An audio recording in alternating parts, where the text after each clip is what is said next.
Covid సందర్భాల్లో మనం చేసిన కార్యక్రమాలు మీ అందరికీ తెలుసు. ఈ విషయాలు ఎందుకు గుర్తు చేయాలంటే ఈ ప్రస్థానం సామాన్యమైన ప్రస్థానం కాదు.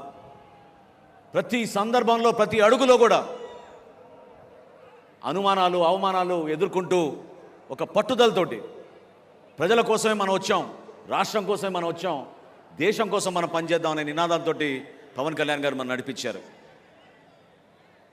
రైతుల కోసం మండపేటలోనూ కాకినాడలోనూ ఆ రోజు దీక్షలు చేశాం. ప్రభుత్వానికి అందించిన ధాన్యం ఎప్పుడైతే వాళ్ళు కనీసం డబ్బులు కూడా చెల్లించలేదో, గిట్టుబాటు ధరాన్ని కూడా మోసం చేశారో, దళాలను ఉపయోగించుకుని వైఎస్ఆర్సీపీ ప్రభుత్వానికి నచ్చిన మిల్లులకే తరలించిన విషయం ఆ రోజు పవన్ కళ్యాణ్ గారి దృష్టికి ఎంతో ఆవేదనతోటి రైతులు తీసుకొచ్చారు. ఈ రోజున గర్వంగా చెప్తున్నా నేను మీకు, పవన్ కళ్యాణ్ గారి స్ఫూర్తితోటి మన రాష్ట్ర ముఖ్యమంత్రి గారు చంద్రబాబు నాయుడు గారి ఒక పట్టుదలతోటి 5,42,000 మంది రైతుల దగ్గర నుంచి 33 లక్షల మెట్రిక్ టన్నుల ధాన్యం ఈరోజు ఆంధ్రప్రదేశ్లో కొనుగోలు చేశాం.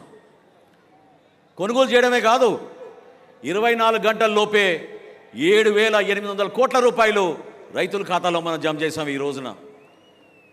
అటువంటి ఆలోచన విధానం మన పార్టీలో ఉంది.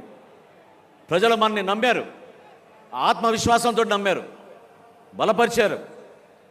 జన సైనికులు ఎక్కడున్నా కూడా సొంత డబ్బుతోటి 2 లీటర్లు పెట్రోల్ కొట్టించుకుని జెండాలు కట్టుకొని ఈ విధంగానే ప్రతి సభకు వచ్చి 5 సంవత్సరాలు వై నాట్స్ 175 అనే మూర్ఖమైన నాయకులకి సరైన సమయం వచ్చినప్పుడు మీరు జవాబు చెప్పారు.